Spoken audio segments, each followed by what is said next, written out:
هەرێمی کوردستان دوای شکستی داعش و کۆتایی هاتنیان لە عێراق مەترسیەکان لەسەری کۆتایی نایەت.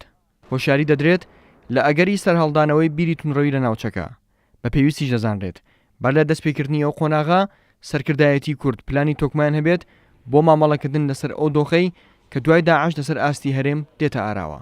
لە میانی سیمینارێکدا کە لەژێر ناونیشانی ئایندەی هەرێمی کوردستان دوای شەڕی تیرۆر کە بۆ مەلابەختیا لێپرساوی دەستەی کارگەڕی ڕێکخرابوو ئەوە خرایە ڕوو سەرەڕای سەرکەوتنەکانی پێشمەرگە و شەڕوانان لە جەنگی تیرۆریستاندا، بەڵام هێشتا مەترسی گەورە لەسەر دەستکەوتەکانی گەلی کورد هەیە لە پارچەکانی کوردستان. ئەگەر چارەسەری کێشە سیاسیەکانی ناوخۆمان بەکارەکردنەوەی پەرلەمانەوە بکەین، هێزە سیاسیەکانی ئێستا بە هەموو کێشەکانمانەوە و دۆخی ڕۆژهەڵاتی ناوەڕاست و توانای نەتەوەی کورد وەکو سەردەمی اتفاقی جەزائر و لۆزان و سایتسپیکۆی نییە حکوومەتەکان تەحەکومان پێ بکەن. نا ئێستا فەرمەوەتە لە ڕۆژاوای کوردستان کورد تەحەداکە، لە باکوور کورد مقاومەتەکە، لە باشووری کوردستان ئیعترافی نێودەوڵەتیمان هەیە. خۆمان ڕێکڕینەوە هەر موعامەرەیەک خوا نەکردە بێتە پێشەوە، لە ڕووی بابەتیشەوە بێتە پێشەوە، حکوومەت لە ڕووی مەرکەزیشەوە بەخۆت بێ و بە ئاسانی ناتوانێت نەخشەکانی تێ بپەڕێنە بەسەرمانە. بۆیە ئێستا جاران کە ئێمە تا ئەچوین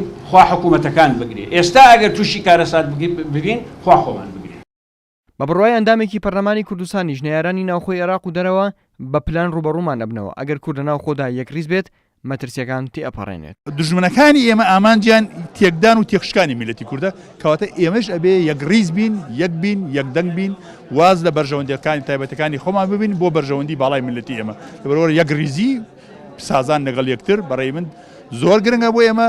ناکرێ ئێمە ئامادە بین کڕنوش بۆ دژمنەکانمان بەرین، بەڵام دەستی تەوخە و برایەتی بۆ یەکتر درێژنە. بێگومان بە ئەگەر یەکریز بین بە هیچ جۆرێ ئێمە مەسەلەی داعشمان تێپەڕاندووە، بەرەو تێپەڕاندن ئەچێ دژمنەکانی دوای داعشیشکەوە ئێستا بە ئاراستەی ئێمە ئامادە ئەکرێن لە وڵاتانی ئیقلیمیەوە بە تایبەتی ئامادە ئەکرێن، لە دوور لە ئیقلیمیش سە دژمنان بۆ ئامادە ئەکرێ. بێگومان بە ئەگەر ئێمە یەکریز بین تێپەڕێن.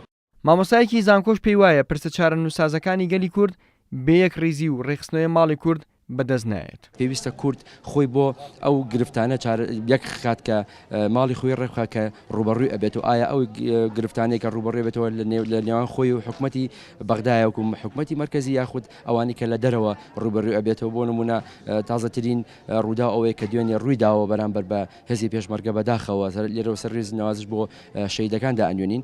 بۆیە ئێمە پێمان باشە یەخستنەوەی ماڵی کورد زۆر گرنگەوە.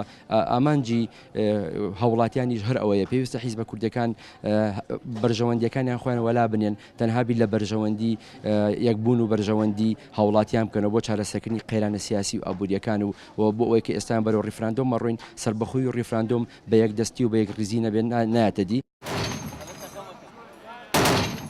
ئەگەرچی شکۆی تیرۆریستانی داعش بەرەودا ڕوخان دەچێت، بەڵام خەمساردنی سەرکردایەتی کورد لە بەرامبەر گۆڕانکاریەکان کە لەلایەن وڵاتانی دراوسێ و هەرێمی سیناروی بۆ دادەڕێژرێت بۆتە جێگای ڕخنەی چاودێرانی سیاسی.